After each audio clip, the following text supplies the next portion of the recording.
Hello. So for this, I used VS Code, and so as you could see here, this is my player class, and this is everything it includes. And so you could see the function to get x and get y, which will later be used to get our coordinates.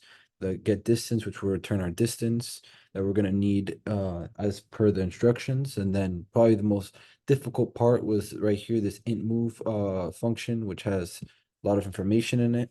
As you could see, this is all of the information.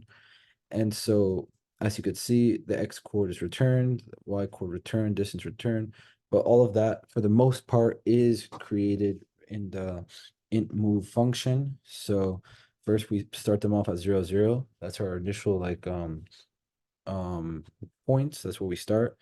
And then we ask our player to pick N, S, E, or West, North, South, East, or West to move throughout the board.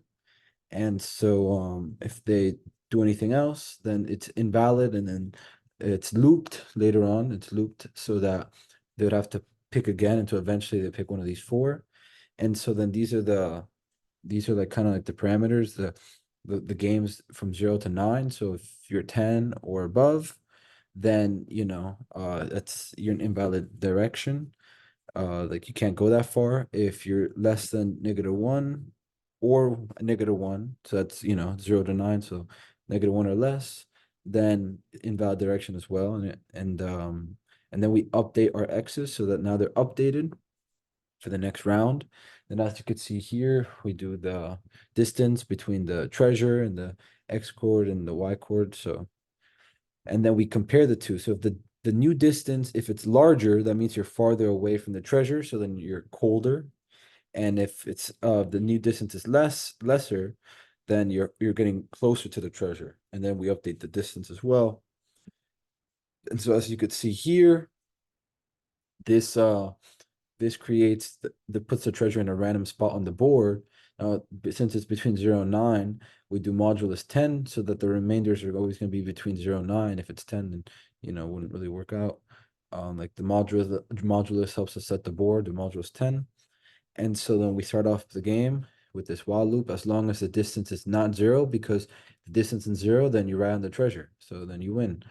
And so we do to return equals 1. And then as you could see here, this is the function we're talking about, get x and get y. So obviously your coordinates would be your x and y. So if your x is 4 and your y is 5, then your coordinates are 4, 5. So that's what we're doing here. And then as while to return is 1, then this thing will loop. Now what we end up doing is that we end up making this whole thing equal to return. Now, for the most part, this always returns 0 as long as there's no errors. So if it returns 0, but then we always set to return equal to 1, then the only way this whole loop's gonna get broken out of the both the loops, the way you get broken out of is if the distance ever equal to 0. Now, if to return actually does return 1, then that probably means that there was an error, and then it will say invalid direction, and then you will get to choose pick your move again. So that's when it kind of differs a little bit.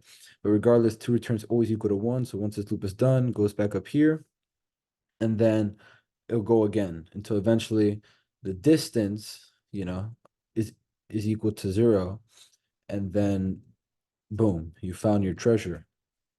And so I guess to show that this works, this is the terminal. I mean the Lingprog terminal, and the only thing that differs is that just for simplicity, uh I made it so that we could see where the treasure is, just so that we could just for the example, so that we could test it quicker. So obviously the x num is 1 and the y is 6. So we'll go north, north, north, north, north, north, and then east. And then your distance from the treasure is 0. You found the treasure. Congratulations. So as you can see, it works. And we were able to find the treasure quickly. The distance went down every time and told us we were harder, harder, harder, and harder, until eventually harder, your distance from the treasure is 0, and you found the treasure. And so yeah, this was the assignment. Like I mentioned earlier, the hardest part was most definitely the move function and having to set up everything, since we did most of it there, from the implementations to the characters and to the ranges and even the distance formula and the distance calculations. So that was all done there. Um, thank you. Um, thank you for your time.